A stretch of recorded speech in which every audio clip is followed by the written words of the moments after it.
भारतीय नागरिकों के लिए भारतीय संविधान में अनुच्छेद 14 से अनुच्छेद 18 तक मूल अधिकार के अंतर्गत समानता के अधिकार का वर्णन किया गया है।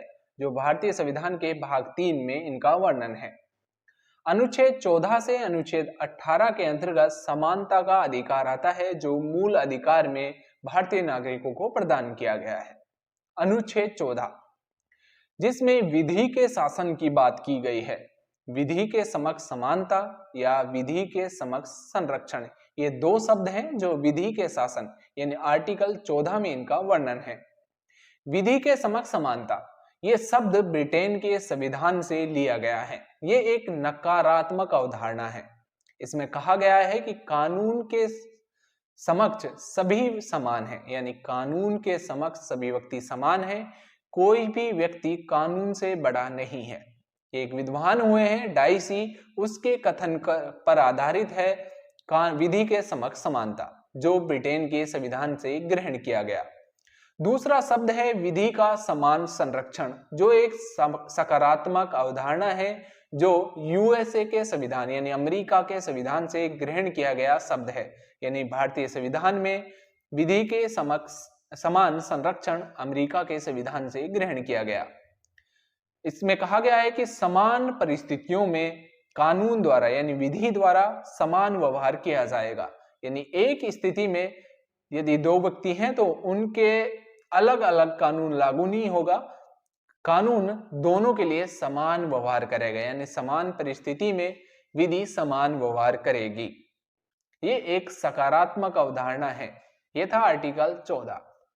नेक्स्ट आर्टिकल है आर्टिकल 15, जिसमें कुछ भेदभाव हैं उन पर निषेध किया गया है। आर्टिकल 15(1) में कहा गया है कि कोई भी व्यक्ति जाति, धर्म, भाषा, स्थान, वेशभूषा, लिंग इत्यादि के आधार पर किसी से भेदभाव नहीं कर सकता। इसका संविधान में निषेध किया गया है कि कोई जाति, धर्म, भाषा, स्थान इत्यादि के आधार पर किसी नागरिक के साथ भेदभाव नहीं किया जा सकता। आर्टिकल 15(2) में कहा गया है कि निजी संस्थान जैसे भोजनालय, सार्वजनिक स्थान, होटल आदि स्थानों पर धर्म, मूलवंश, जाति इत्यादि के आधार पर भेदभाव नहीं किया जा सकता। इसका निषेध अनुच्छेद 15(2) में किया गया है। यानी निजी संस्थान भी जाति, धर्म इत्यादि के आधार पर भेदभाव नहीं कर सकते। आर्टिकल 15(3) में कहा गया है कि महिलाओं व बच्चों के लिए कुछ योजनाएं विशेष प्रावधान किए गए हैं आर्टिकल 15(3) में। आर्टिकल 15(4) में सामाजिक व शैक्षणिक रूप से पिछड़े वर्गों के लिए आरक्षण दिया जा सकता है। यह आर्टिकल 15(4) यानी आर्टिकल 15(4) में इसका वर्णन किया गया है। आर्टिकल 15(6) आर्थिक रूप से पिछड़े वर्गों के लिए विशेष योजनाएं चलाई जा सकती है। इसका वर्णन भी आर्टिकल 15 में किया गया है, जो 103वां संविधान संशोधन हुआ 2019 में यह अमेंडमेंट किया गया था। यह था आर्टिकल 15, जिसमें भेदभावों के संबंध में निषेध किया गया है संविधान में। आर्टिकल 16, जिसमें लोक नियोजनों में अवसरों की समानता। इसकी बात करें तो राज्य सभी नागरिकों के लिए समान अवसर उपलब्ध कराएगा। इसका वर्णन है आर्टिकल 16 में। लोक नियोजनों में किसी भी आधार पर भेदभाव नहीं किया जा सकता और सभी नागरिकों के लिए समान अवसर उपलब्ध कराएगा राज्य। इसका वर्णन आर्टिकल 16 में किया गया है। कुछ अपवाद भी हैं आर्टिकल 16 में, उनको भी हम देख लेते हैं। राज्य स्थानीय नौकरियों में स्थान की बाध्यता रख सकता है, ये एक अपवाद है।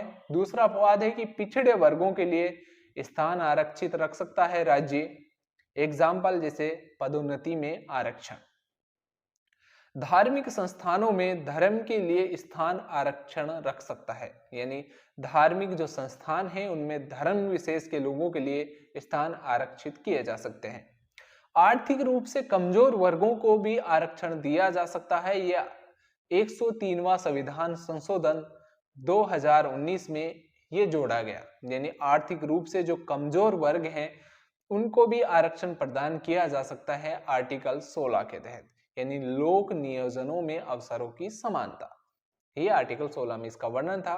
मंडल आयोग आता है। मंडल आयोग की बात करें जो 1979 में मोरारजी देसाई सरकार द्वारा लाया गया था। मंडल कमीशन जो पिछड़ा वर्ग यानी ओबीसी वर्ग के लिए शैक्षणिक और सामाजिक स्थिति के आधार पर आरक्षण की सिफारिश की थी मंडल आयोग द्वारा 1979 में मोरारजी देसाई सरकार के तहत।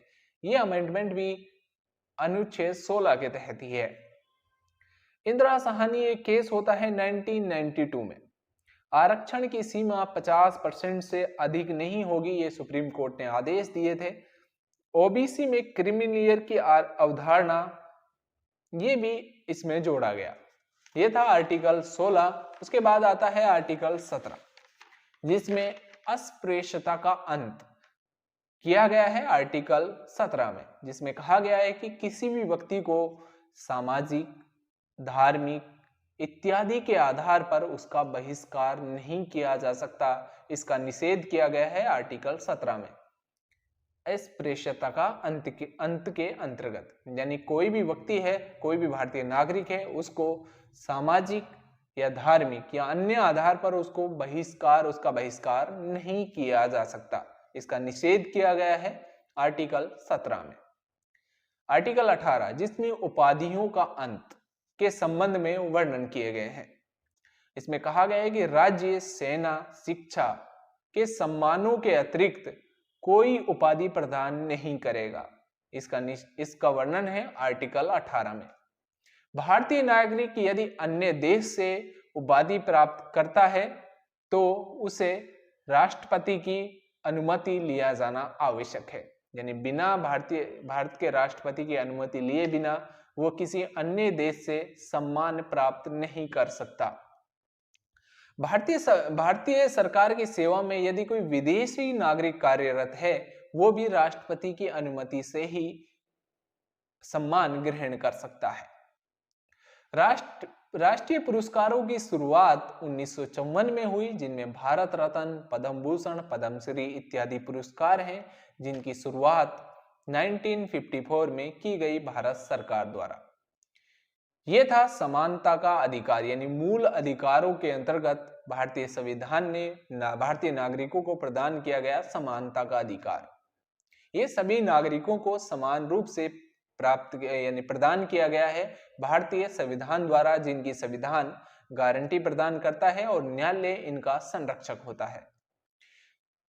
कैसी लगी आपको वीडियो, ये हमें कमेंट करके जरूर बताएं।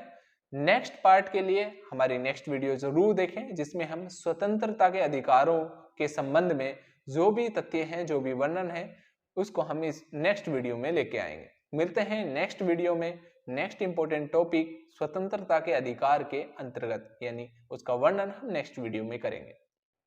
तब तक के लिए जय हिंद, जय भारत।